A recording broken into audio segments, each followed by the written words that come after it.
Say when.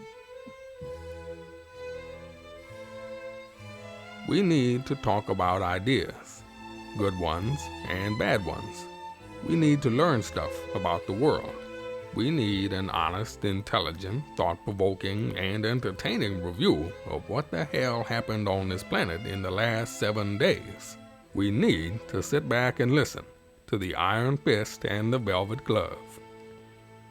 Yes, welcome back, dear listener. This is the Iron Fist and the Velvet Glove podcast. We've got a special one for you this evening. Normally, for those of you who are not familiar with the podcast, normally we're a little panel discussion where we talk about news and politics, sex and religion, what's going on in the world. Sometimes we have special guests.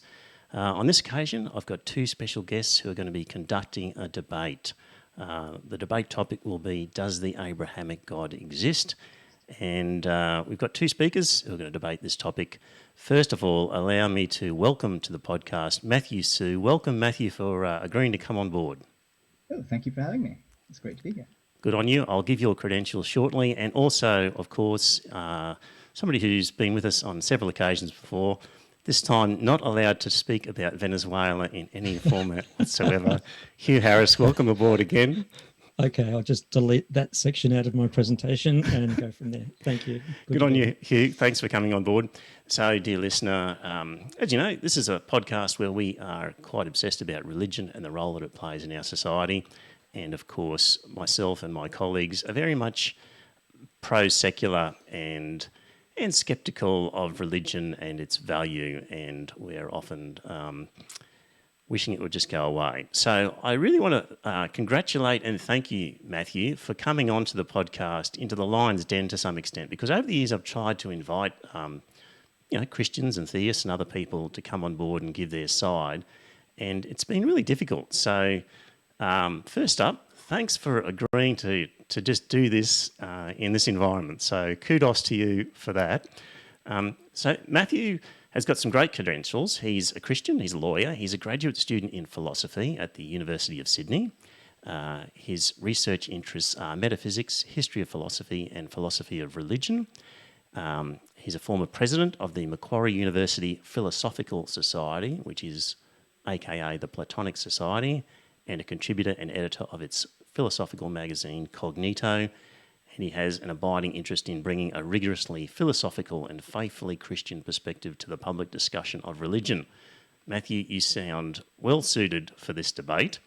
And also with us then, of course, with Hugh. Hugh is an atheist, a former board member of the Rationalist Society of Australia. He's a writer and speaker on rationalism and philosophical atheism.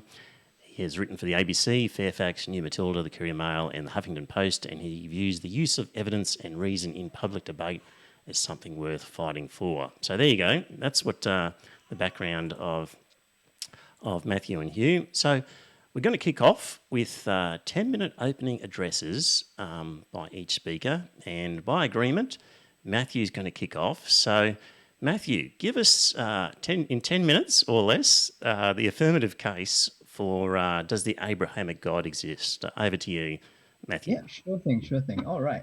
Good evening. So I'd like to thank our host Trevor and my opponent Hugh for inviting me on the show tonight. The kind of God whom I hope to defend here is the God of broadly Abrahamic tradition, that is, a single, all-powerful, all-knowing, all-loving creator and sustainer of reality. I think that this God's existence is accessible to reason, and these reasons can be shared even with those who don't initially accept the faith.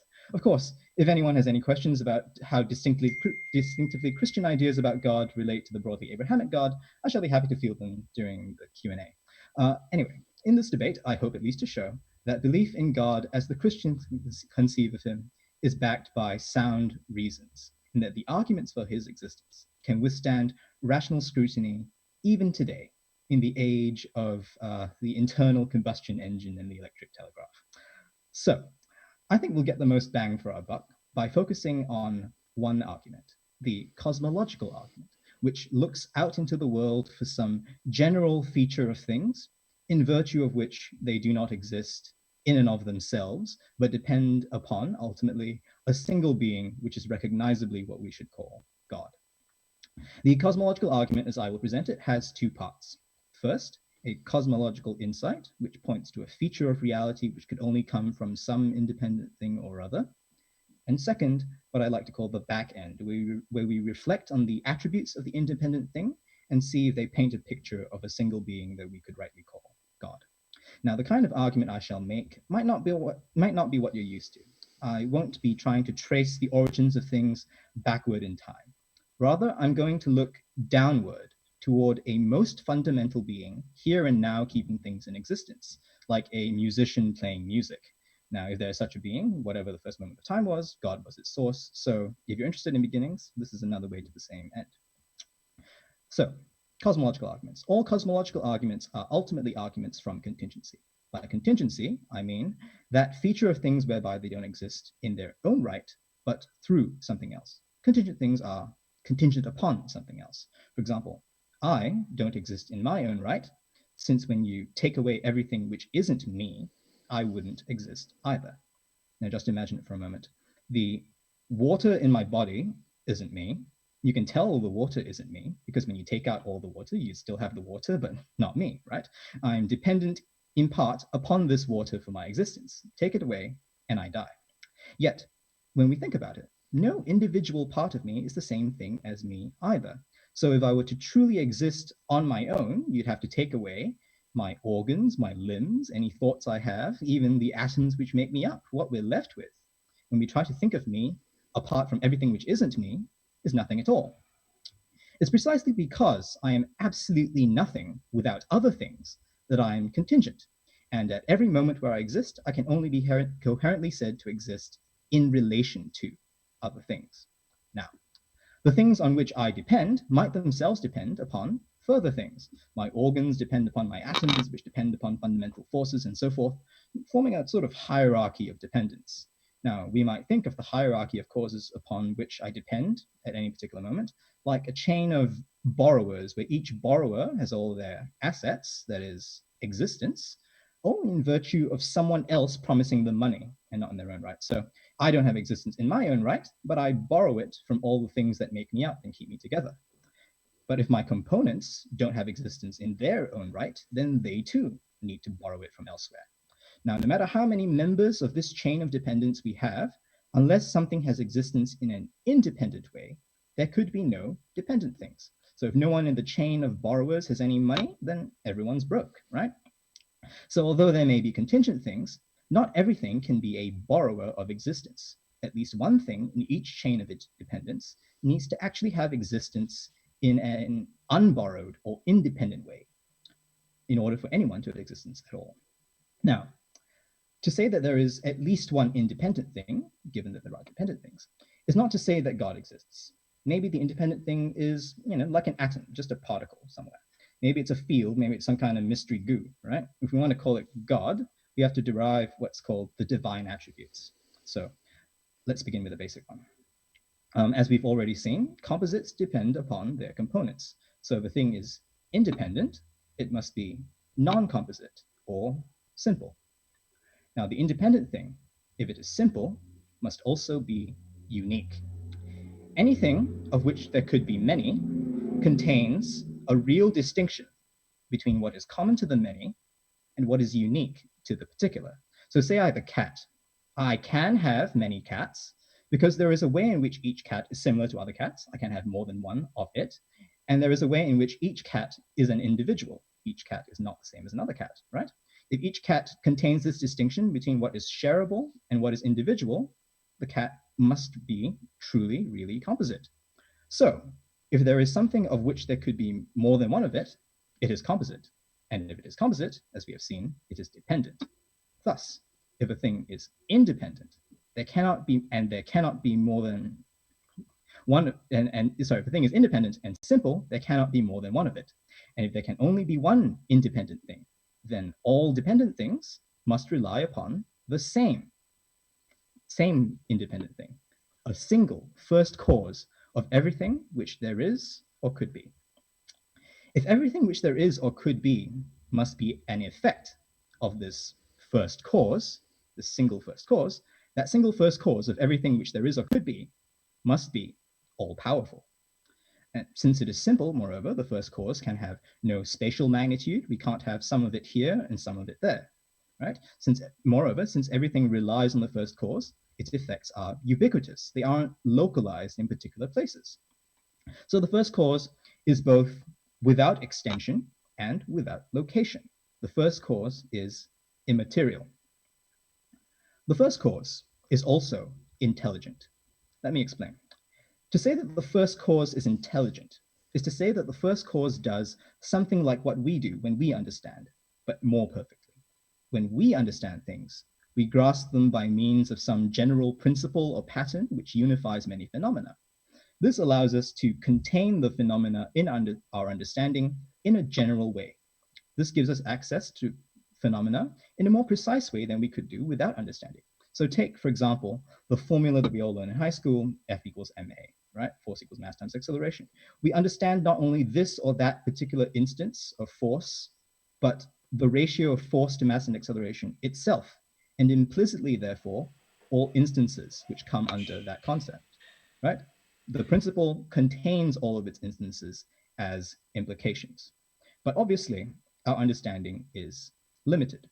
The principles in our understanding are often provisional and apply only to limited domains, and we need to put several of them together to work out how to predict and manipulate the world. On the whole, we only distantly approximate perfect knowledge. If we had an absolute first principle, which implies and anticipates everything else, we would have perfect knowledge, right? So the first cause in itself is this very principle which anticipates everything else. It can't be some inert particle because as particles are part of something larger, they don't anticipate the whole which they form. Neither is the first cause just the same thing as the thing it causes, right? For example, the universe is extremely composite, whereas as we've established, the first cause must be non-composite. Rather, the first cause is the total origin of all reality. It cannot source the reality of things from anywhere but itself, since it is prior to everything else. Since it is the cause of all things, the first cause must contain the reality of everything else, just as a profound understanding contains all of its implications. It is in containing the reality of its effects that the first cause can be said to have knowledge of its effects. So the first cause knows what it causes as their cause. Moreover, since it causes all things, it also knows all things. The first cause is therefore intelligent and all-knowing. The first cause, then, is not an it, but a him. Since the first cause, being both intelligent and non-composite, can have no unintelligent part of himself, his effects cannot be merely unconscious impersonal products. Rather, they are the objects of an intelligence, and hence the first cause wills his effects. In this light, they are not mere effects, but creations, which he, the first cause, the creator, keeps in being moment by moment. The first cause is the creator. If anything exists at all, then, it is because the creator wills it to be. Now, what is good for a thing is to attain that way of being which is most proper to it. For us humans, to achieve our humanity in the fullest sense is our good. In willing a human's existence, the creator must will its proper way of being for it. In relation to us, he must will our humanity for us. If he did not, he would not be creating humans at all. Matthew, Thus, just letting you know you're up to 10 minutes. Are sure. you Thus ready to wind up on oh no, this? this is the last attribute. We're Okay. on love, right? Yep. Thus, the creator in creating must will his creatures good. If he wills their particular way of being for them, he must will their good. In other words, he must love them, since love is to will another's good. Since the creator is the creator of everything, he loves not only us humans by willing our humanity for us, he loves all his creatures. He must be all loving. At this point, it would help to retrace the path that we've walked. We've gone from dependent existence to independent existence. From independent existence, we've gone to a unique, simple, and immaterial first cause of everything. From the nature of the first cause, which must contain the reality of its effects, we arrive at an all-powerful, all-knowing, all-loving creator. This kind of creator is the kind of being who both can be and wills to be involved in your life. Indeed, he already is. As the being in relation to whom we exist, and in whose will for us our true good is to be found, he is the one of all beings most worth knowing. And this is the being all men call God. Thank you. Thank you, Matthew. That is not what I expected. I was looking for Charlton Heston and a biblical Abrahamic sort of character. So Sorry, so philosopher. so that's not what I expected. But boy, okay. So Hugh Harris, you'll have a chance to do rebuttal and questions later. So Yeah. you might just want to kick off with your 10-minute opening statement as to does the Abrahamic God exist? The case for the negative, please, Hugh. Okay. All right. Thank you, Trevor, the independent creator of this podcast. And thank you, Matthew, for joining the debate tonight. My talk is certainly going to be a contrast from Matthew's. I'm going to go through 7 positive arguments for disbelief in the Abrahamic God. Some arguments which will be familiar to secular listeners, at least one argument that I think is new. So I'm going to present quite a few arguments and then we can talk about them. They are going to very much relate to what Matthew said, though. So first, quickly, I'm going to a little story to set the scene. Let's cast our minds back to the superstitious pre-Enlightenment Middle Ages, when we thought storms and lightning were caused by demons and evil spirits. Cue the spooky music. Of course, according to Christianity, there were ways of warding off these evil spirits: prayer, exorcism, chanting over bonfires, large processions through the streets. The storm-busting Pope even made and sold his own products, the Agnus dye, which is a disc of wax. But the main way of thwarting Satan was the consecrating and ringing of church bells. Typical inscriptions on church bells describe them as vanquishing tempests, repelling demons. And of course, churches themselves are extremely vulnerable to lightning strikes. Now, science intervened when Benjamin Franklin invented the lightning rod in 1752. Now, somewhat predictably, the clergy opposed these heretical lightning rods. And so bell ringing continued. Over the next 30 years in France, 103 bell ringers were electrocuted holding onto wet bell ropes.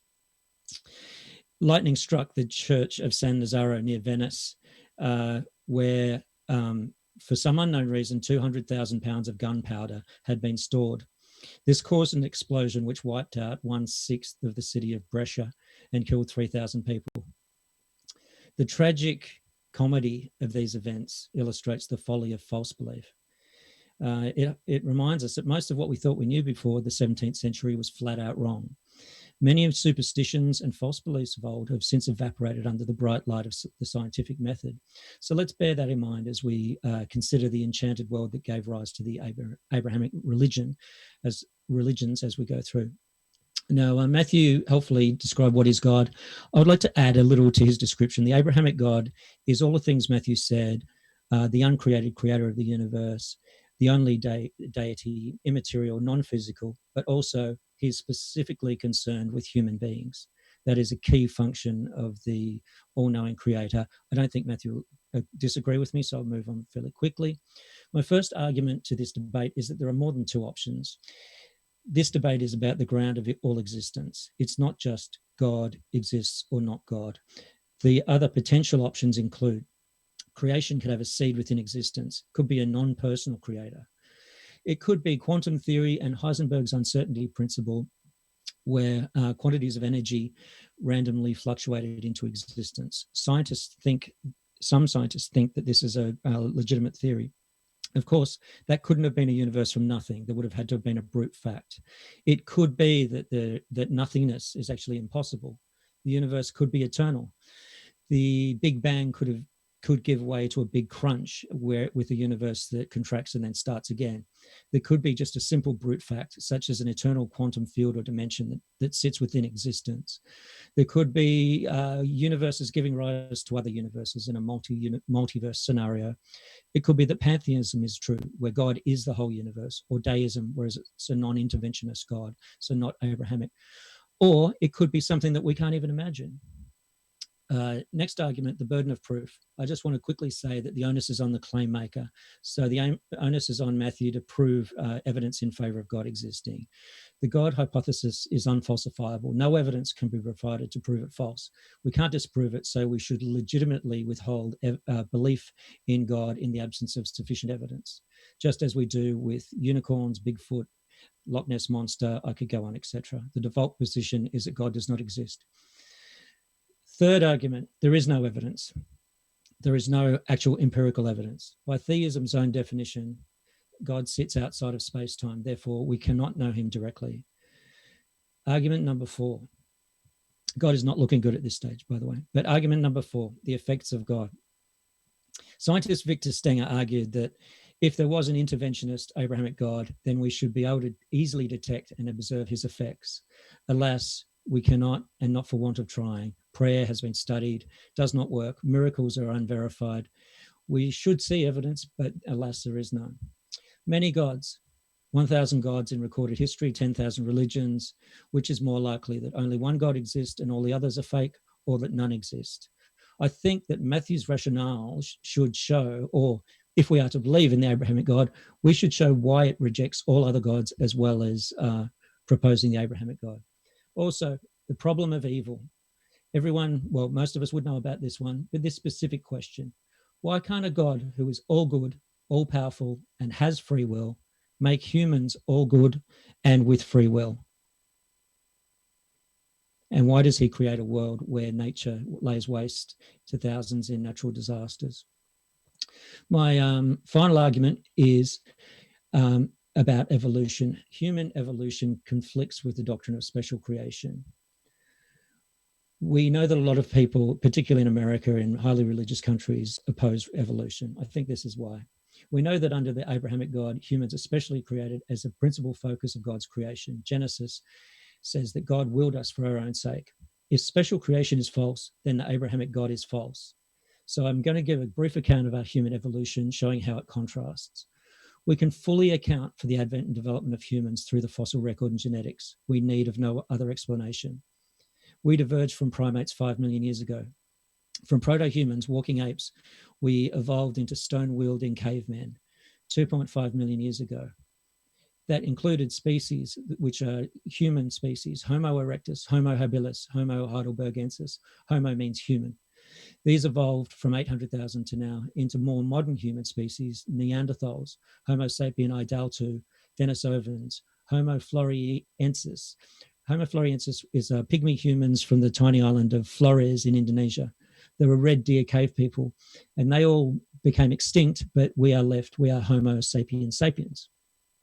Our traits have evolved and phenotypes gradually through random mutations and natural selection. It's a gradual, long process. There was no special day when an ape birthed a human.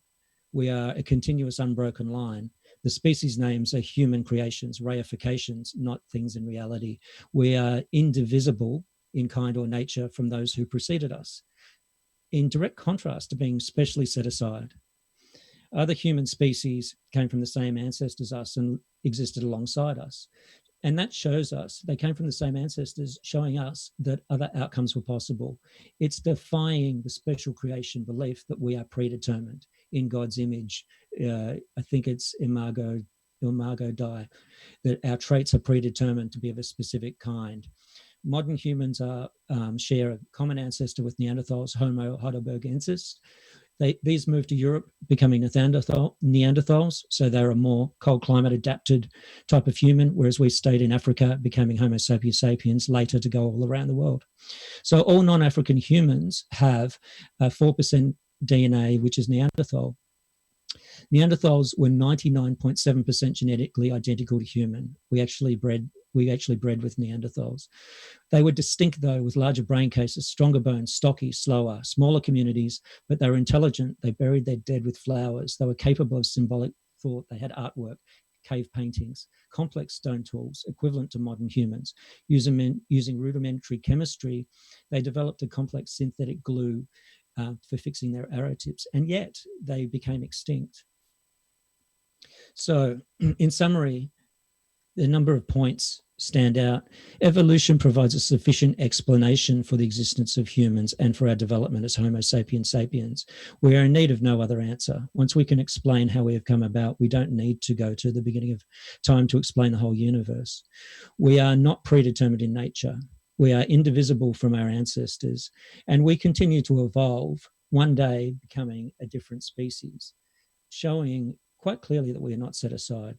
The difficult question for religion is, why would God choose to create our species in his own image through such an uncertain and random natural process over 5 million years, allowing almost identical species to become extinct, 99.7%, before intervening supernaturally at an arbitrary point in time to magically insert the immortal soul into modern humans?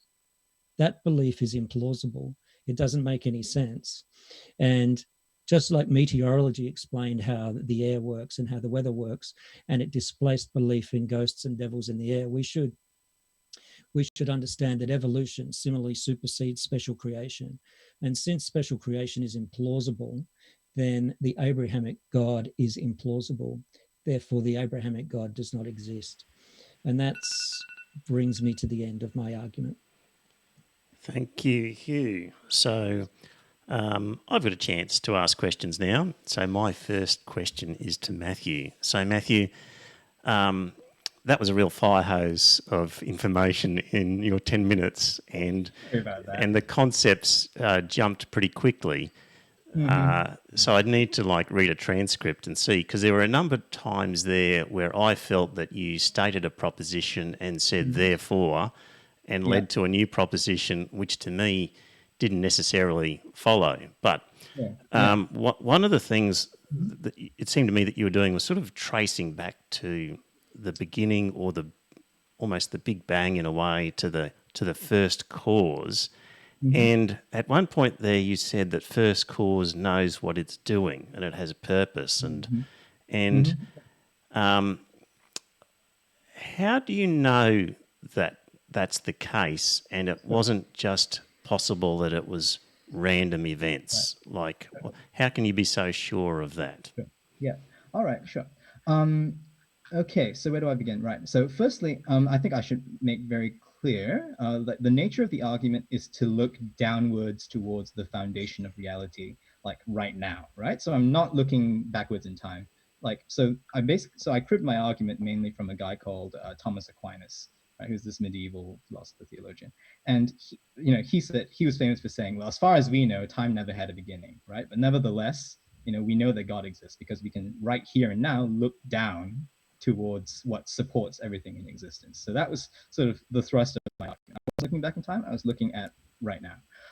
But so in relation to your question about God's intelligence, so my argument proceeds in certain logical steps, right? So in order to establish his intelligence, I need to establish that he is right here and now the first cause of everything, and everything right here and now depends upon him. But if everything right here and now, and indeed at every time, right, depends upon, in sort of the present tense, depends upon the first cause, then the first cause must have in itself the total reality of whatever it produces, right? Because otherwise there's nowhere else for that reality to come from, right? In relation to subatomic particles, you might say, they can form structures with each other, but each subatomic particle doesn't know what it's doing because it doesn't, in any sense, have in itself the thing that it forms. Right, the form is imposed from outside. Okay, let me just sort of try and get to the nub of it here, though, Matthew. Is you're saying that there's intention? Yes. And other people would argue that it's possible that it's random, and that through evolution, things happen. Yeah, and how could you prove to them, oh, no, there's intention here, it's not random, you're wrong? How can you demonstrate that? So I wouldn't oppose the kind of intentionality that God has with randomness as we experience it in the world, right? So I'm going to preempt my own rebuttal to Hugh here, but he was talking about the evolutionary process and how that's random. Sure, but if my argument is correct, then at every stage of that process, God is keeping, everything in existence. So whatever reality is in that process was in God first. And that sense in which the reality outside of him is preceded by his internal reality is the sense in which I say that God has knowledge and creates with knowledge, right? So, because things actually do have existence, they do have natures. And when we know things precisely by reflecting their natures in ourselves, in our understanding. So whereas we reflect the natures of things after the fact, God pre-exists the natures of things in himself, right? And that's the sense in which I said that God is intelligent. Now, if God is intelligent, then, as I argued, and he's simple, there's no unintelligent part of himself.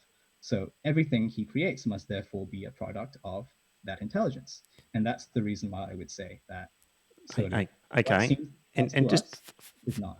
and just follow up to that then. Sure. Why then the Abrahamic God? So there's a Still in number the of Bible. gods out there that you could Mm-hmm. latch onto, and Sure. my understanding of the Abrahamic God Mm-hmm.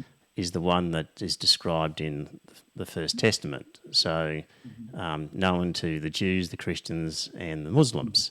Sure. Yeah. So that's a God who is quite specific and different to, say, the Greek gods. So Yes. why would you be confident that the Abrahamic God exists and not Zeus or Apollo or some other Greek god, for example? I, I, I'm struggling because you haven't mentioned anything in the traditional Abrahamic God sense. So, from what you've Yeah. said Yeah. so far, I'd have no idea that you're actually a Christian believer or not. Sure. So That's a legit critique. the Bible Abrahamic God, Sure. you Mm-hmm. accept that that God exists. Yeah. Why that God and not one of the other gods Sure. as this Sure. first cause? Good. Yeah. Sure. So I think, oh, that's interesting. Okay, so the Abrahamic God isn't as sort of even as sort of Christians understand him, isn't necessarily like sort of a social, isn't definitely isn't actually a social product, right? So when we look at the ways in which various so any kind of basically developed philosophical monotheism would be, I think, the kind of God that the Abrahamic tradition says intervened in a special way. So you can think of it as sort of like, the sun, right? One person thinks it's a sustained fusion reaction, another person thinks it's a giant ball of dung being rolled across the sky, right? They've got different accounts of the same thing, but it's the same underlying phenomenon that they're referring to if they refer to the one God. So why not something like Zeus, right? Why not something like Athena? Well, the thing is that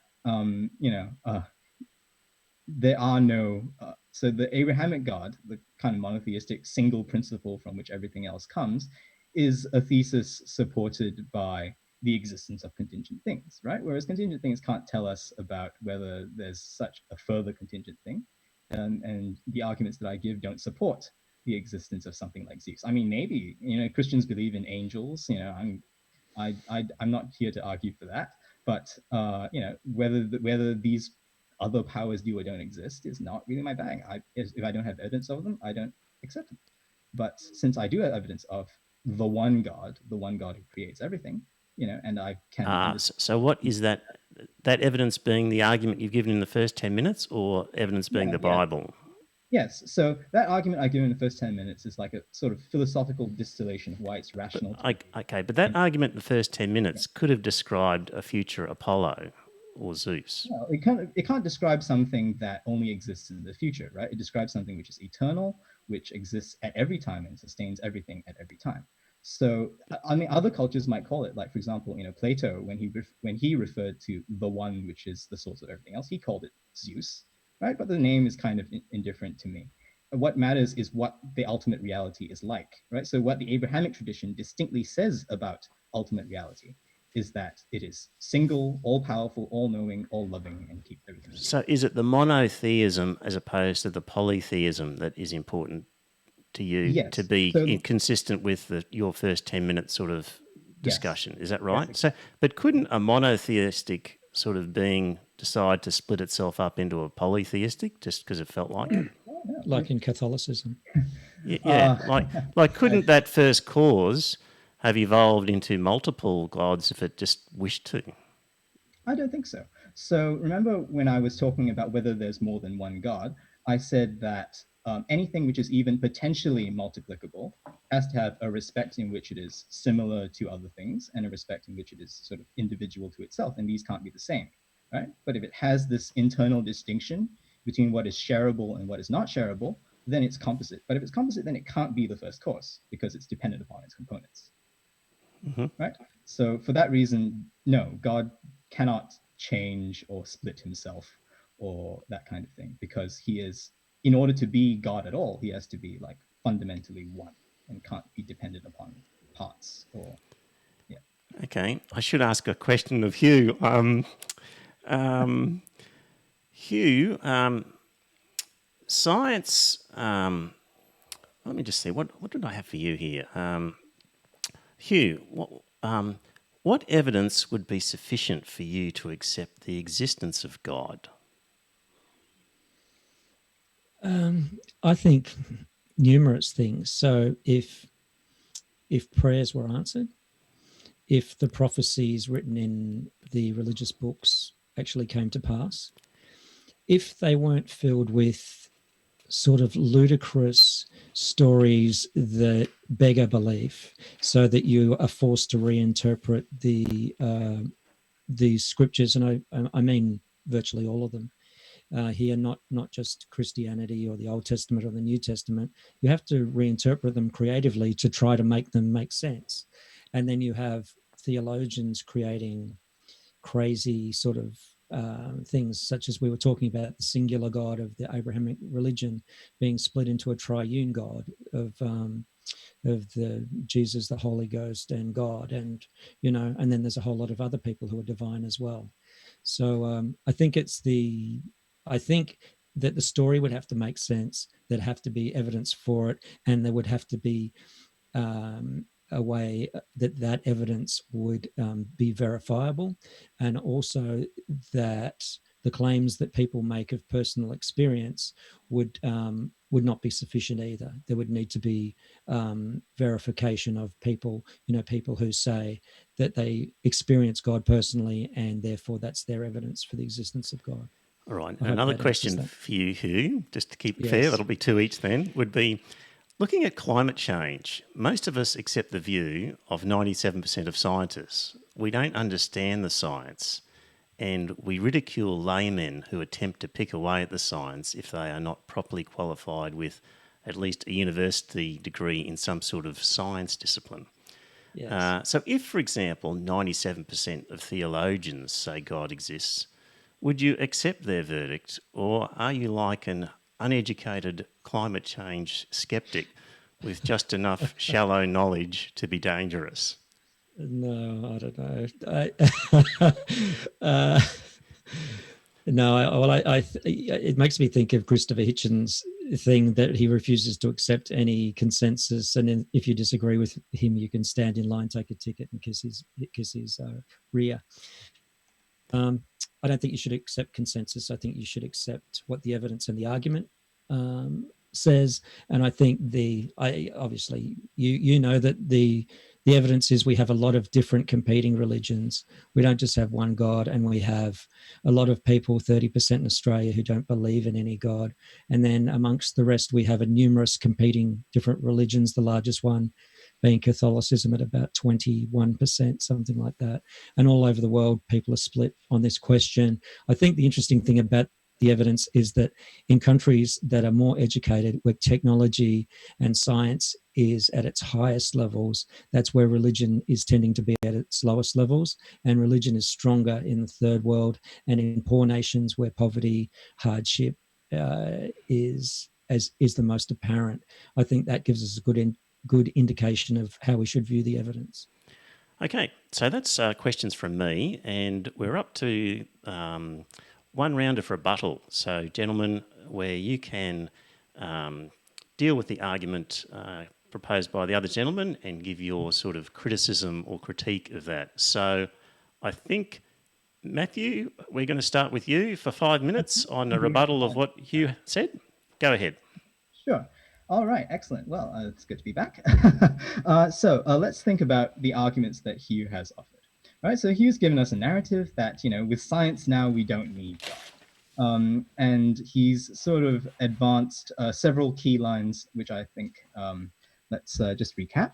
So the first thing that Hugh takes issue with is that the Abrahamic God cares about human beings, and there's, oh, sorry, hold on. Sorry, the first argument that Hugh gave was that the Abrahamic God is not the only game in town, right? The ultimate reality could be impersonal, or it might be that reality doesn't even need a cause. If the universe is eternal, or the universe is cyclical, or there's a multiverse, maybe such a thing doesn't need a cause. Um, Now, I don't think that any of these alternatives, in light of my argument, are really live if the argument succeeds, right? So, as far as non personal goes, I've already argued that since the first cause contains the reality of its effects in itself, in that sense, it resembles what we do when we know things by containing the reality of things in our understanding. And in that sense, the first cause knows its effects. But if it knows, if it's intelligent, then it's not non personal, right? And its effects can't just be sort of like sweat that, or body odor that sort of involuntarily comes out. It's got to be something that the first cause intentionally wills. um, so second thing is that maybe the universe doesn't need to have a cause, and there's all these possibilities. But we've already seen that anything which is composite, and the universe is really extremely composite, is something which depends upon other things for its existence, i.e., at the very least, the things which make it up. But in that case, no universe, whether cyclical or multidimensional or eternal, could exist even for a moment unless there was something utterly independent fundamentally sustaining in being. The last possibility that Hugh raised is that maybe the first cause is like a deistic God, right? He's the great engineer who set the wheels in motion and just left us to our own devices, absentee parent of the God. But I don't think that this is allowable either from the argument that I gave, because if everything at every moment depends upon a single ultimate reality to keep it in being, uh, then and that thing keeps things in being through its act of willing them to be, then there is no possibility of God just leaving us off to our own devices. Every moment that we live and breathe and think is a moment at which God wills us to do so. He either wills or allows us to do what we do.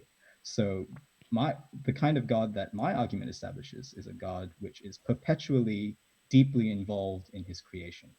And yes, so that suffices, I think, to eliminate all the other options that Hugh raised. Now, obviously, I've already dealt with the sort of the polytheistic option, which didn't raise, but yes, polytheism is not an option because, as we've seen, the first cause must be one. And the second argument he raised was the burden of proof. The default position is that God does not exist. I actually don't have an issue with this. I think that we do need good arguments to believe that he exists, at least if we're approaching him only through reason, right? And that's why I took up philosophy. I thought it's a really fun way to know that God exists. I don't think reason's the only way to know that God exists, and maybe there's a difference there. But at least to convince someone who doesn't already believe, I think that, and who demands rational reasons, yeah, in a rational debate, supply rational arguments. I agree. Uh, there's no evidence for God's existence, Hugh says, but I think that's incorrect, right? If contingent things are evidence of God's existence, then evidence of God's existence is literally everywhere. We should be able to observe God's effects. I say, yes, we do observe his effects. Everything is an effect of God. So the arguments for God's existence are unfalsifiable. Well, they're not empirical propositions about what may or may not happen, and therefore, where some possible state of affairs might be realized where God does not exist, but they are very disputable in that maybe the inferences don't follow, right? Just look for the flaws in the logic. So I think that as far as arguments go for God's existence, the arguments of the kind that I gave, they're pretty good. They meet the demands of the most demanding skeptic. Um, Another thing that Hugh raised, problem of evil. Why can't God make humans all good with free will? Well, the problem of evil is a very deep question, and I don't pretend to have all the answers, but here's my sort of suggestion. Right? We are the kinds of things which are native to our particular world with its particular history. If God had made the world significantly different, he'd have some other humans, maybe, but not us. Right? So if God loves us, if God wants us to be, he has to allow the kind of world and the kind of evil in which we exist. So I would propose that So the problem of evil is an internal problem within theism, right? So it's like, how is the evil in the world consistent with God's love? And my answer is, well, if God loves us, then he has to allow. If God loves us particular human beings who are native to this world, with this history, with our parents, with our evolutionary history, he kind of has to allow the world in which we live if he has chosen to love us. Okay, So in Matthew, that case, that is the 5 minutes. You want to quickly oh, wrap sorry. up with anything? Sure. Sorry, Yep. evolution. Well, yeah. So evolution again falls to the arguments that I've already given. The entire history, the entire evolutionary history of the world. I'm willing to accept what the best science says on that topic, because if since evolution did happen, and since contingent things, including evolution, must be caused by God, God must have been the intention underlying the whole natural process which led to us.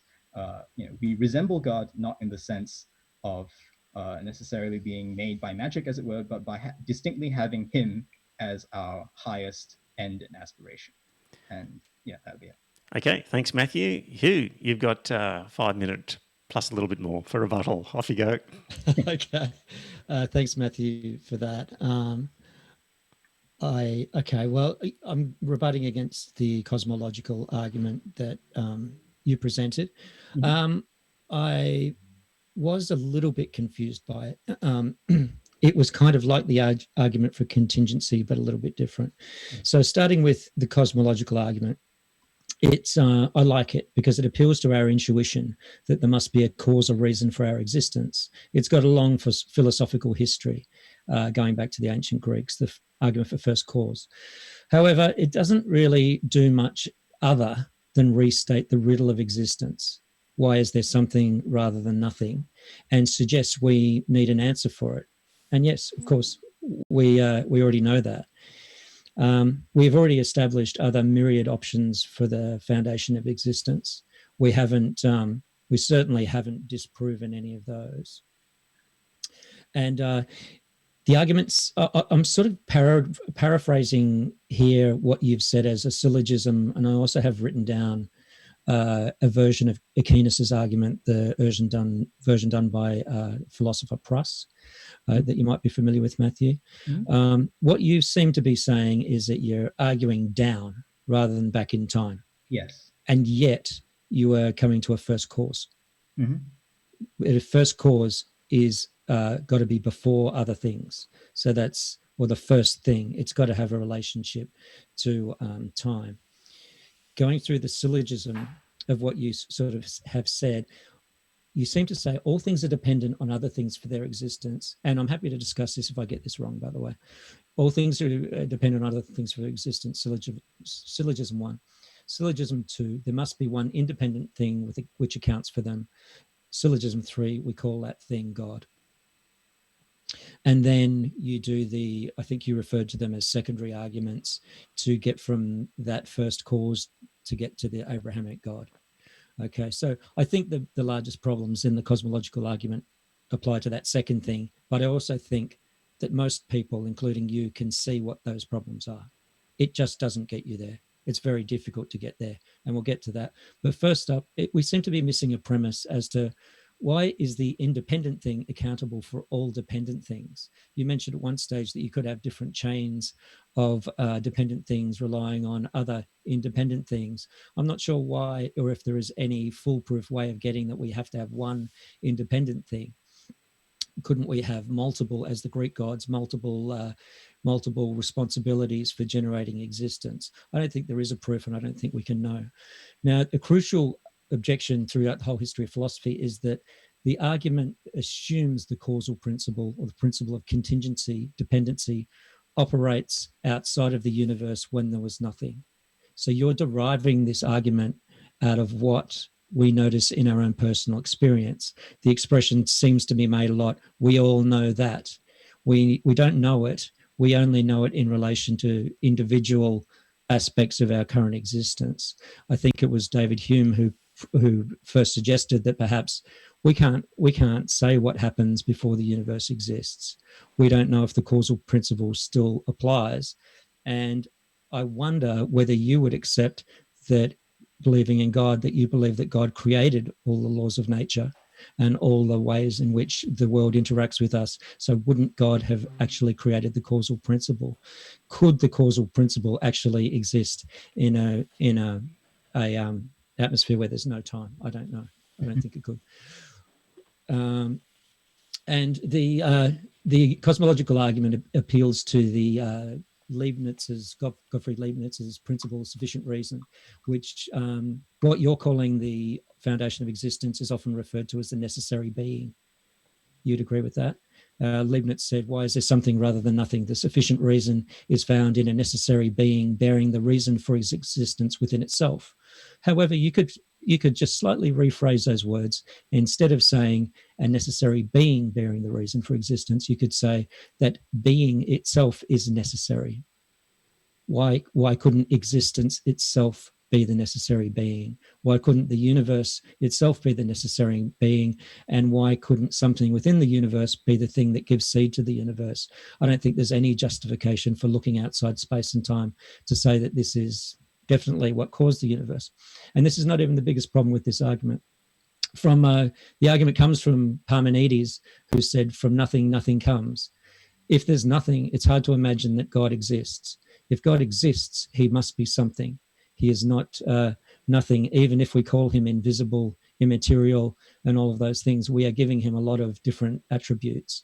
Not only, he's not a simple being either, which was a key premise of your argument.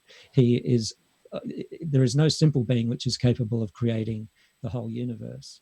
This being must be incredibly complex. He knows the whole future. He's omniscient. He's all-powerful.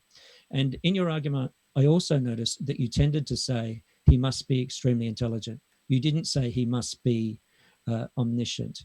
You didn't say he must be all-powerful. Perhaps you did. If you did, I apologize. But what I heard was you tended to prevaricate a little bit on saying that God had these absolute qualities. Well, just tell us now, Matthew. Is he omniscient or not? Is he all powerful? We'll argue for that, and we'll bring it up later. Okay, all right. Hugh, sorry, what was it? We'll get to that later. So, Hugh, I forgot to press the 5-minute timer when you started. So I'm guessing now that you're probably close to the 5 minutes. Are you okay if I stop you now and just, or you want to keep going with? I'll just give you one final point on the cosmological argument. Yeah. Now, I have to admit, Matthew sent me his presentation he did elsewhere, so I had a bit of warning that he was going to talk about the cosmological argument, which I think I should tell everyone who's listening to this, because I feel it gives me something of an advantage to know that this is what you're going to talk about and this is what I have to defend. So I think it'd be nicer to say that up front. But the Stanford Encyclopedia of Philosophy notes that in the late 20th century, philosophers who are both theists and non-theists generally have shown a healthy skepticism about the argument. So even theists who argue strongly for the existence of God, as Matthew would be extremely familiar with Alvin Plantinga, he says that, in quotation marks, this piece of natural theology is ineffective. Also, Richard Swinburne strongly argues for God elsewhere, and he says that this version of the cosmological argument is not deductively valid. It doesn't follow deductively, because it would be incoherent to assert that a complex physical universe exists and that God does not exist, if it were valid. Also, when we're talking, I could go on, but perhaps we can get to you'll get a chance, guys, just to launch some questions at each other and sort of do a bit of toing and froing, I guess. I've just got a question for Matthew. Just monotheism is important to you in this argument, and you're not prepared to accept that the all-powerful God could just decide to split himself into separate ones. So basically, I got the impression from you that really all monotheistic religions are really believing in the same thing. Is that kind of roughly what you're saying? So it doesn't matter what they call it, it's the monotheistic God that you're talking about. They might give it a different name, but is that what you're saying? Yeah, that's my inclination. So when we talk about what actually exists versus what, obviously people say lots of things about God, right? But underneath what they say, there is a kind of, at least if you're on monotheist, there's a certain internal logic to monotheism that implies that you're talking about this. Okay, so the backstory of the Bible, as a version of the Abrahamic God. Yeah. Is it important at all if there's another religion with a monotheistic God that has a completely different story? Yeah. Is the Bible irrelevant then? Is it because the key thing for you is monotheism, and Hmm. therefore the backstory to the monotheistic God Sure. is really Yeah. unimportant? Because I'm trying to get to why you would choose to be a Christian Yeah. rather than one of the other monotheistic religions. That is a fantastic question, and I'm so glad you asked it. I think we've got to distinguish between what monotheistic religions say about God and what monotheistic religions say, right? So religions are not just what kind of God do we believe in, but how do we relate to God? How does God relate to us? And there's all sorts of things and mutually incompatible things that they say. And obviously, when it comes to how we ought to relate to God and how God does relate to us, I side with Abrahamic religions in general and Christianity in particular. So for example, some people's ideas of monotheism, like say Aristotle's, right? So Aristotle's God, who is, Aristotle is the source of a lot of my arguments here, but his kind of God doesn't understand the world. He contemplates only himself and nothing else, right? But for me, I think that, God contemplates, indeed loves the world, because contemplating himself, he's also contemplating himself as the cause of everything else. So I think that's important. So what I think Abrahamic religion distinctly contributes is the idea that God cares about human beings in their totality, in their sort of humanity, and wants to have a sort of and values humans in all their historical contingency, right? That's why it's important that he picks out a particular people, a particular community, and in the end, I believe incarnated as a single human being. His aim is to reconcile all of humanity, even in their historical contingency, to himself. And that's not something that sort of other religions, say for example philosophical Hinduism, would acknowledge, right? Philosophical Hindus, they believe in God in terms of an ultimate reality, but they want to lose themselves in this ultimate reality, right? The historical contingency is something to be released from. You want to be released from the wheel of the world, right? You want to become one with God in the absolute literal sense, to the extent that you lose your humanity. So no, I think Abrahamic religion, the general approach is is uh, is sounder, I think, and more human affirming than other religions. And more to the point, I'm a Christian in particular because I think the Christian, at least in terms of reasons I could give you, the Christian account of what God has done to unify humanity to Himself without sort of just getting rid of humanity, I think is the most compelling. Right? I believe that God Okay. became incarnate, so He relates to us on a human level, Okay, full but without. so to summarise, you like the idea of the Abrahamic God because, in your view, this God should be a caring God, and therefore the Abrahamic faiths are in line with the idea of a caring God. Is that correct? That's right. Yep. A God who cares about what happens to human beings. Okay.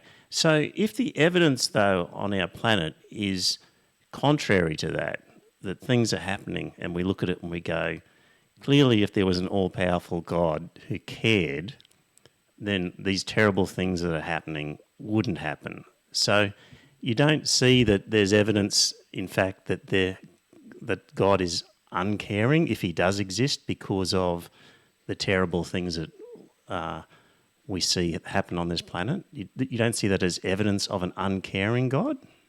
I don't, I have to say that I don't think the evidence that God is uncaring, at least compared to the evidence that he is caring, is tremendously good, right? So, like the last part of my argument was showing that if God wills things to be, if he wills us to be, he must also will our good and therefore must love us. Now, one reason why a God might love us and yet allow bad things to happen is that bad things are happening are an intrinsic part of the history which leads up to us.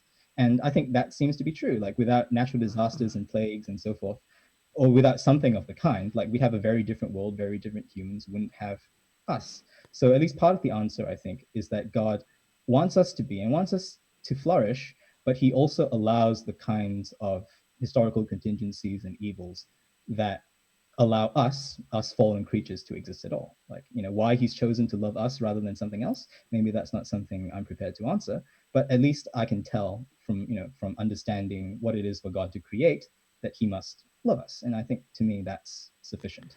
Okay, well, guys, questions for each other. So maybe Matthew, do you want to?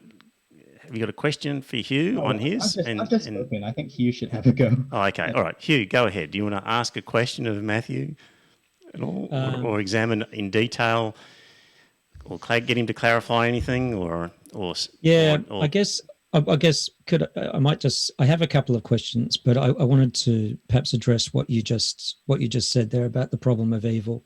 Sure. And before I say that, I don't think the problem of evil is your biggest problem here, but I think it still is an insurmountable problem. When you say that you don't have a problem with God creating everything because He had to will it a certain way, I can't really see anything in the argument that says, well, when we talk about how the argument for objective moral values, that how you get away from the Euthyphro dilemma is that because God is good in his very nature, or else, what is good? Is it good? Is what is good just because God decides it's good? Therefore, if God just said that it's okay to torture children, like he does in the Bible, but when he says things like that, is that arbitrarily good, or is it good just because God says it's good? Is there a good independent of that? And the way around that is to say that God is good, right? So when we've got evil everywhere, how can that possibly? It's logically inconsistent and contradictory that you can have a God is good, because a God being omnipotent could have created us so that we are similarly good. So free will isn't a good enough answer, because God has the power to have created us, and we were supposed to be in his image. So presumably he could have created us as being all good with free will. Therefore, the evil that's attributed to humans that we see all over history shouldn't be there. How do you respond to that? Okay, the problem is right. So the idea, let me just rephrase just to make sure I get it. The idea is that God, in his omnipotence, could have made, as far as we know, perfect humans with free will. No, not perfect, just That good. That he will make perfect humans with free will at one point, right? Like we will be made perfect. So Christians do believe something like that. So the question then is, well, given that free will is not sort of, God is not constrained by the existence of free will. Why does evil exist? So that seems to be a question as far as I understand it. And yeah, I would say I kind of agree. That's why I don't use free will defenses too often. I'm not a huge fan.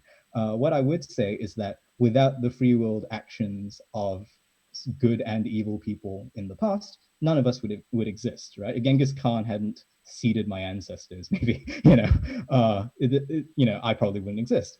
Now, and everyone has a history that's sort of bound up with the world of suffering in which we live. So if God has chosen to love us, the particular human beings of this world, I don't see how he could have created us without something like, maybe he can plus and minus a little bit of evil here and there, but you can't create a world of a radically different character and still get us the particular creatures that he loves. And I agree with that. The first thing that you will, if you love something, is you will it to be, right? As I was arguing earlier, if you love something, you will it's good. The very first thing is that it exists, and if you love it, you allow evil for the sake of its existence, fundamentally. And I think that's more or less how I would answer the problem of evil. It's not a complete or satisfying answer, I think. No, I think you would agree that but, he wills us to be a certain way, but he could have easily willed us to be good. Well, and we still would have got to being where we are today. We just would have been different, and that would have been good. We wouldn't be blowing up the World Trade Towers, and we wouldn't have the Middle East being in the state it's in. Sure. So the argument that we got here because of the way he willed us, it's not a satisfactory answer as to why he couldn't have made us good in the first place. Well, us is speaking pretty broadly, right? If he loves us in particular, if he loves me and you, the individual human beings who are native to our world, he can't create a very different world and still have us. So what I believe is not that God loves sort of humanity in the abstract. I think he loves each and every human being, right? So if he loves each and every human being, he will allow, although he doesn't like it, he will allow the world in which we live for our sake. And I think that's the case not just for human beings, but for animals, right? Why is evolution so terrible? Well, because he loves the particular animals who exist as well. So, he doesn't want a different history with different animals. He has chosen in his divine freedom to love this particular set of things. So, Yeah, Okay. so that would be my answer. Okay, question from you, Matthew, for Hugh. Ooh, okay. Sorry, let me just take a look at the remarks. So what do you think is the mistake in my derivation of God's omniscience? So just to clarify, I did argue for his omniscience. Let me just bring it up. Yeah. I proceed in stages, right? So in order to show that he's omniscient, first you have to know that he knows something. So I showed, well, the first cause, because it contains the reality of its effects, must in that sense resemble what we do when we know things. We contain the reality of the things that we know. He contains the reality of his effects. Yes. So in that sense, he's not, and because his effects are everything, he must know everything, and therefore he is all-knowing. So that's why I didn't use the word omniscience. I used the word all-knowing. That's probably why it wasn't caught. But yes, so that's why I would say that God is all-knowing. And what did you think would be the problem? Well, I must have misheard you. I thought you said he must be very intelligent, or he must be extremely intelligent, and you may have gone from very intelligent to conclude with all-knowing. Yeah. So that's fair enough. Mhm. But I still don't think the argument gets you there, because it's evolution shows us that through nature we can derive intelligence where there is no intelligence. If you have to take away your argument for a second here and presume that God does not exist, and if you look at the world without that presumption, you can see that intelligence is formulated out of a natural process. So I don't think it's a good argument to say that just because we are intelligent and that we can reason, that there must be someone who knows, that the creator must be to have some relation to us. There could be millions of other species in different parts of the universe that are nothing like us, but can also reason in different ways. And I don't think it's necessarily true that you can say that because God creates everything in the universe, that he knows everything in the universe. I don't think that's a non sequitur. That doesn't follow. If you look at the Big Bang, the universe is a very different place in terms of matter, in terms of its size, in terms of what it is. Things change. There were dinosaurs. There are a whole lot of things in the universe that didn't exist at one point that existed later. So just because you create something does not mean that you can see the future. Right. Am I allowed to respond to that? Sure, please. Sure. Yeah. Okay. So where would I want to start?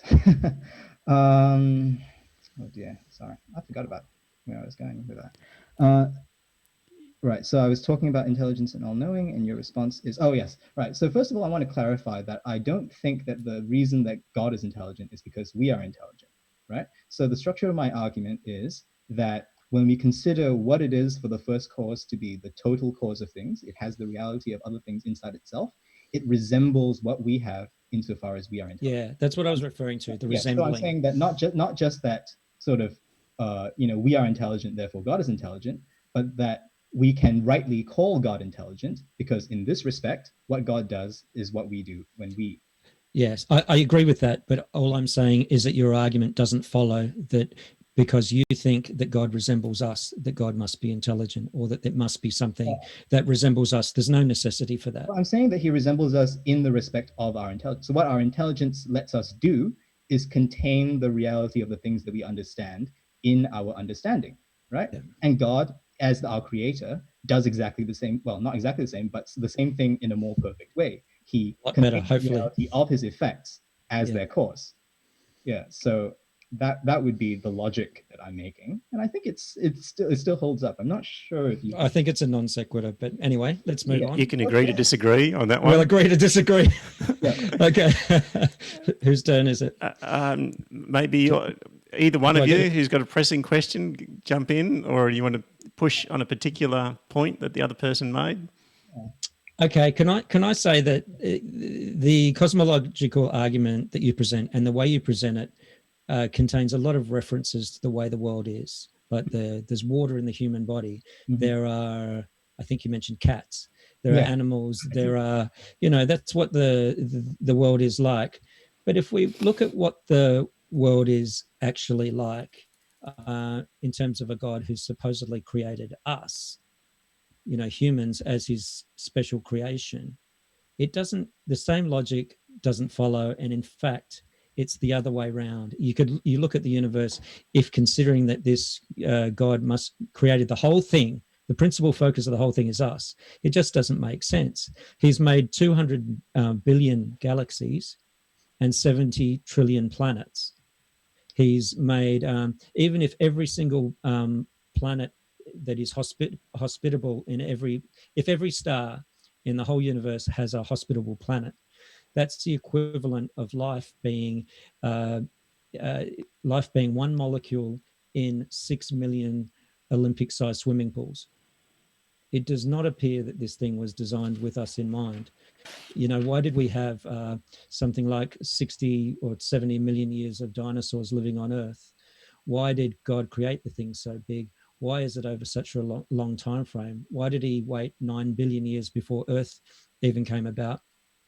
And why did it take another 4.5 billion years for humans to come about? Mhm. It just doesn't, I guess. And the question I was going to ask is, do you believe in um, the apocalypse, the end of time? And do you think that that means that God is really going to arbitrarily one day suddenly destroy 200 billion galaxies and 70 trillion planets? So your question is the one about the apocalypse, and oh man, there's so much to address there. Okay, so I think that when we think about the sense in which human beings have a sort of special relationship to God, I don't think it's tremendously informative just to look at the sheer numbers of things that they are. For instance, like just in general, the point of a spear is also like its least. It's got the least matter in the whole thing. It's the point, right, of the spear.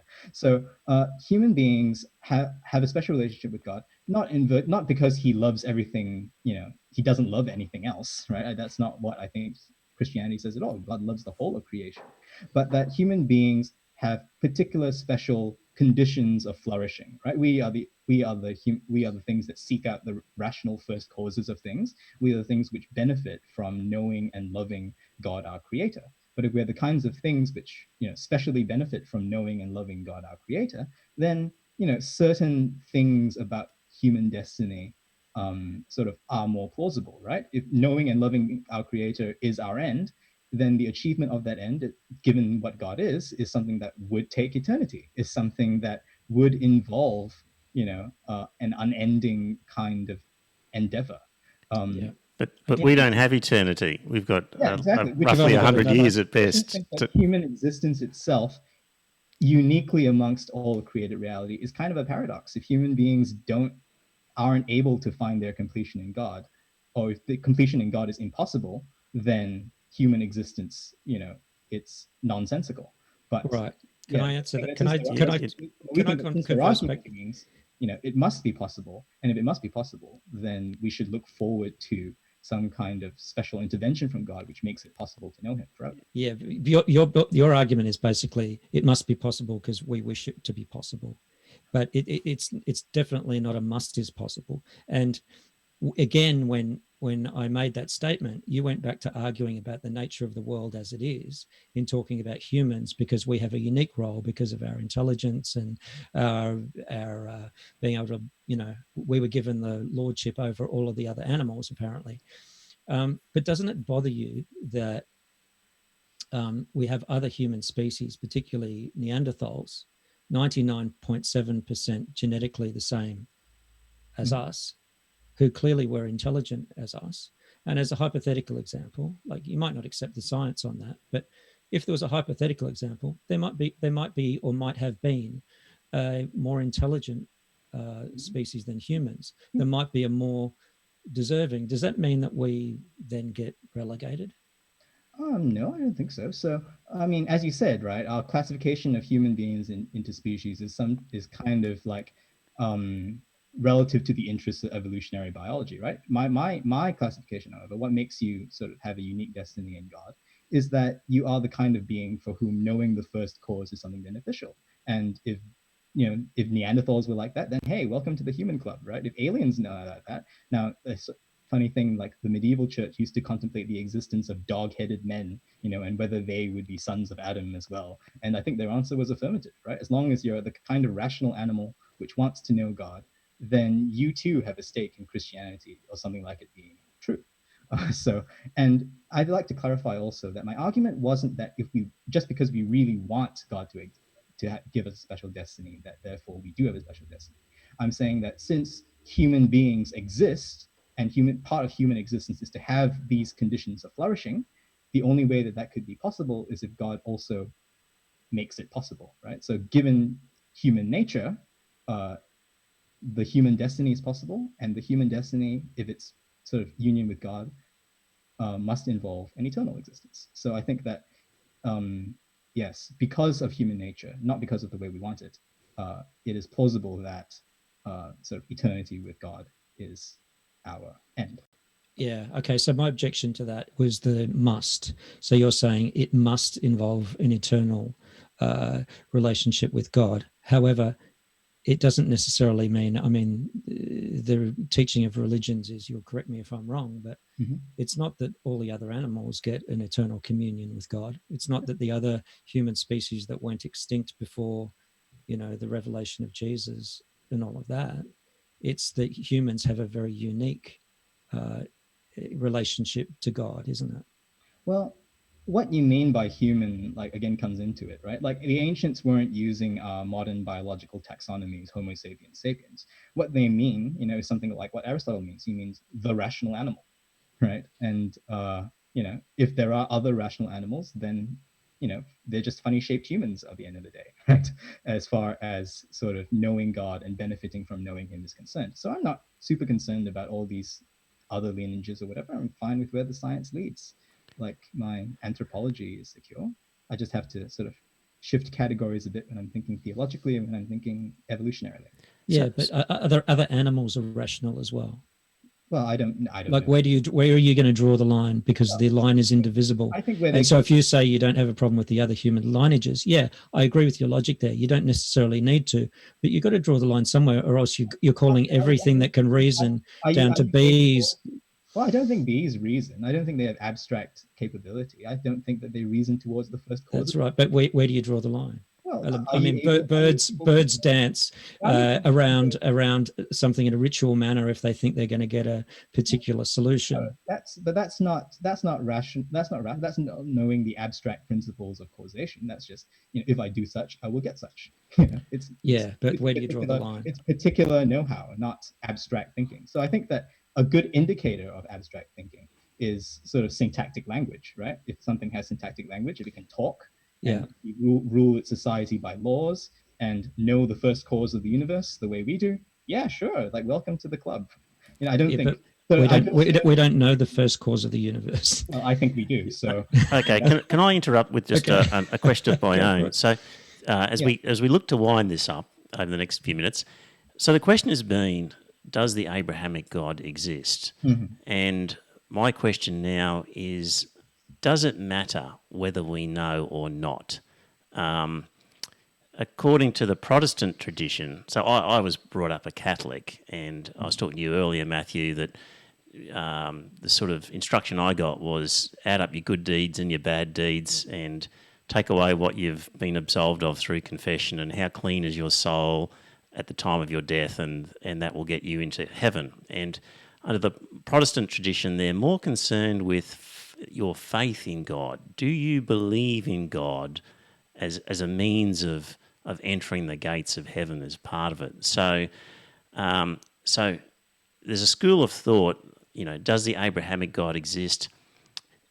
There's a school of thought that says it's important that you know He exists, or you have faith that He exists. How do you, from your philosophical first 10 minutes, draw a conclusion that this God needs to know that you believe Him in order to confer benefits? How do you arrive at that, or do you not arrive at it? And what about all the people who have lived and died and never been exposed to the notion of God? What happens to them? As usual, that's a very good question. So I think, so at the risk of So everything I say from this point on is at the risk of being a heretic, right? I don't have my pastor here. I'm not sure about the theological rectitude. But anyway, You're welcome in this company. You're in So safe hands. Cross so over to the dark side, Matthew. Yeah. I think that it does matter, right? That you know that God exists. Okay. Now, I don't think I agree with it in precisely the terms that you said. That I don't think God needs to know that. I mean, He knows already, right? Whether we do or not. The point is, well, given that the God of the kind that I said exists. You know, how then do we relate to Him, right?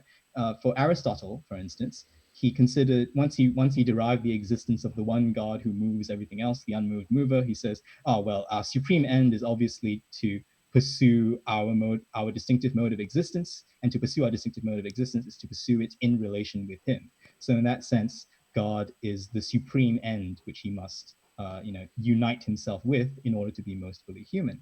But there's a paradox, right? God, as sort of we've established, is really far away from us. He's necessary, he's eternal, he's so far beyond our condition that even if we can describe him with philosophy, we can't really get to know him. There's no sort of and he's so distant that only the nerdiest of human beings, if they're sort of motivated by philosophical arguments, would try to get to know him. But I think that in absence of knowing God, however, in absence of an eternal end which is worth pursuing forever, we human beings just don't get the benefit of that end. We are left to our own finitude, and in our own finitude, we die and are alienated from God, and our alienation just continues forever.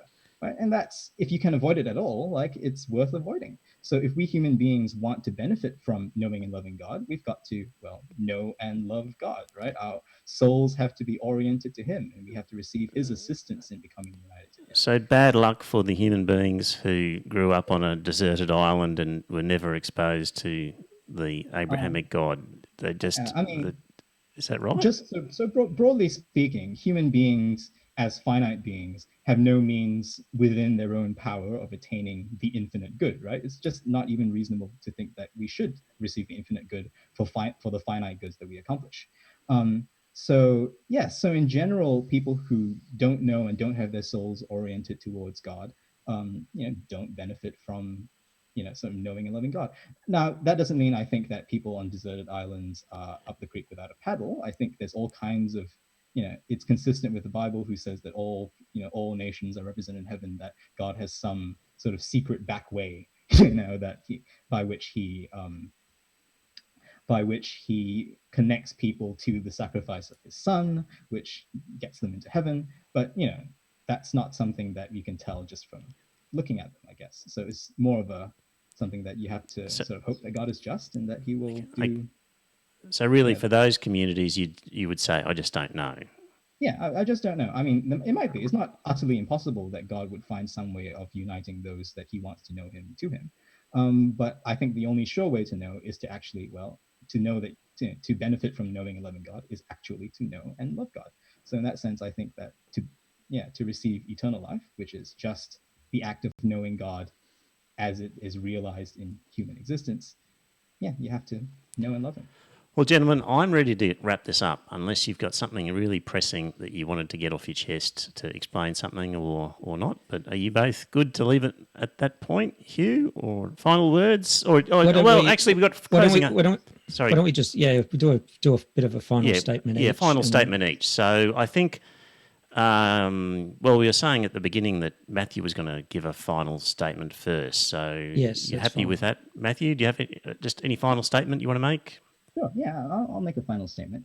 I think a final statement should probably sum up where we've been, right? So I set out the cosmological argument, which tries to show that from sort of dependent things, and we know that things are dependent because they don't exist on their own, they always exist in relation to other things, there is an independent being who turns out to be one, omnipotent, omniscient, all-loving, right? And He's also a God who isn't just present at the beginning of time, He's also the being who sustains everything in existence from moment to moment. Now, a lot of Hugh's objections to this argument have been aimed at a God who is not quite the one I'm arguing, right? He's arguing against a deistic God, he's arguing against a God who is disproved by evolution, but because the God I've argued is the kind who upholds all of nature, including the evolutionary process, I think by and large, the kind of God that I'm arguing for has kind of sidestepped his most key objections. I think that the very important topics that we've covered is, well, why does it matter, right? Why does particular religions matter in light of this God of the philosophers that I start off with? I think particular religions matter because they tell you how to relate to God and what God must be like if you are to relate to Him, right? And I think that in this respect, Christianity is extremely important because it tells us that God, because it is consistently with the sort of God's love of human beings as human, it teases out the implications of what it is for human beings to have a destiny that involves knowing and loving God. And I think such a destiny must involve God sort of supernaturally, beyond, acting from beyond the limits of human power, acting to unite human beings to himself. And I think that's the key message of Christianity, that he supernaturally intervenes so as to, by grace, as the technical term goes, to make himself available to you in the person of the incarnate human being who combines humanity and divinity. And I think that, for this reason, the philosophical God primes us to accept, I think, something like Christianity being true. And I think that's all I'd like to say on that. Thanks, Matthew. Hugh, closing remarks. Okay. Well, thank you to Matthew. I think you've done a pretty good effort at supporting the cosmological argument tonight. We've made, in what I've talked about, I've made various arguments against the existence of God. The ground of existence can have many other solutions besides God. Of course, that is such a huge field that we couldn't really cover that fully in this debate, but I don't think it's been shown that any of those other solutions, such as an eternal universe or a big bang and a big crunch, could not have happened. Certainly they could have happened. And so many scientists think that they could. Matthew kindly agreed with the burden of proof on the claim that God exists. Therefore, the default position in the absence of evidence or argument, sufficient evidence or argument, is that God does not exist. I argued there was insufficient evidence to justify belief in God. The arguments that we heard pointing to evidence tended to be pointing to the cosmological argument, and also that perhaps the evidence was the existence of all the contingent things within the universe. However, that argument still relies on the cosmological argument's assumption that all the contingent things together require something non-contingent to create them, which doesn't follow. We argued that since by definition God sits outside space and time, so we can't really have too much evidence of him. There are many, many other gods. I think Matt answered that one quite well by saying that a number of the other gods are probably the same God really, but we just have different words for explaining them. I think that was quite a good return argument. However, not sure it gets us there with some of the more the Hindu gods and some of the more out there religions such as Scientology, etc. There are no effects of God. I don't think we really got an argument against that. The problem of evil, we had a good discussion about, and I don't think we quite get the explanation as to why God can't make us all good or good enough with free will, given he's omnipotent. And particularly the God that Matthew said that we were arguing about a different God. I think we would have to agree. I'd have to agree with that. It was more the God of the philosophers from Matthew's side, and we didn't really see in the cosmological argument anything that supports the Abrahamic God who created humans as the pinnacle of his creation, and that everything has to be designed around humans, particularly considering the argument about human evolution, where you have very similar other human species that went extinct. And where do you draw a line between the rational animal, as Matthew says, and other rational animals such as, say, bonobos, who can make decisions, who can communicate, and who've been shown to communicate with humans using different devices. So I guess that's where the difficult things are. The cosmological argument, we had a few defeaters of that, given that causation can't really be shown to happen outside of existence. Beyond space-time, we don't know what happens. The answer to that is really that we just don't know. And I guess a final point, one of the problems I have with the whole idea of Christianity and the Abrahamic religions is the idea of the immortal soul and how it conflicts with how our understanding of medicine and the human body and biology has changed over the years. Like 1,000 years ago or 2,000 years ago, we certainly didn't understand that our mind was a product totally of our brain. We now know that the neurons fire and our brain works. When a certain part of the brain doesn't work, then we behave differently. And problems and diseases of the brain can be ascribed to different aspects of the brain. And so our consciousness, medicine understands that it certainly looks like that it's completely caused by the brain. And how do we then understand that in the absence of our body, we have an immortal soul which can somehow think on its own? And then how do we think about a creator that sits outside space and time that is just a mind without a physical well, it's not instantiated by any sort of physical thing. Our only understanding of a mind is the human mind, which is created out of matter. So I guess the problem I have is the soul, and then the soul being somehow magically inserted into humans in at some point in time, which no one can really identify, which now the Catholic Church says, oh, it must have happened at some arbitrary point in time. And that's when humans became the special creation of God, not how the Bible posits it, when those stories were written thousands of years ago, that it happened when humans were created out of dust by God. So the original story is now an allegorical tale. So All I right, guess Hugh. that's my summary of where we are. Thanks, Hugh. That's a good wrap up of what we experienced. Thanks, guys, for the debate. I really appreciate it. It's been good and enjoyable and deep, and I think it's worked out quite well. So, dear listener, if this is the first time you've stumbled upon this fair podcast, go to a website called The Iron Fist and the Velvet Glove, and you'll find a back catalogue. This is episode 248. So there's a lot of them back there that you can look at. If you liked this topic, you might want to look at episode 236, where we did a Bible study for atheists, where we were looking at the origins of the Gospels. And so that one might be of interest to you. And there's a very old one where I spoke with Venerable Alex about Buddhism. If you're into that sort of this topic, you'd probably enjoy that one. So any sort of theist or Christian out there who feels that Matthew hasn't done a good job, and if only you'd been on the show and you could have really socked it to Hugh, there's an open invitation to come on and discuss the Christian or religious side of an argument. John Dixon, if you're out there, you're very welcome. Anybody who wants to sort of argue for the side that we would traditionally not be sort of in favour of in this podcast, get in touch. More than happy to have another debate. Particularly keen with somebody to talk about secularism and how we're losing it in Australia, and whether church and religious groups deserve lots of the privileges that they currently enjoy. That might be a topic we could do down the track. And so anyway, Matthew, you're a champion for coming on to a podcast full of atheists and non-believers and giving you a bit. So I genuinely appreciate your courage and your time, and thank you for being on. Yeah, I would recommend, if there's any Christians listening, that you guys take a whack. Like, we all need to improve our skills, guys. Very good, yep. And thank you, Hugh, once again. No doubt you'll be on again at some stage in the future. Thanks, Trevor. And thank you, Matthew. That was good.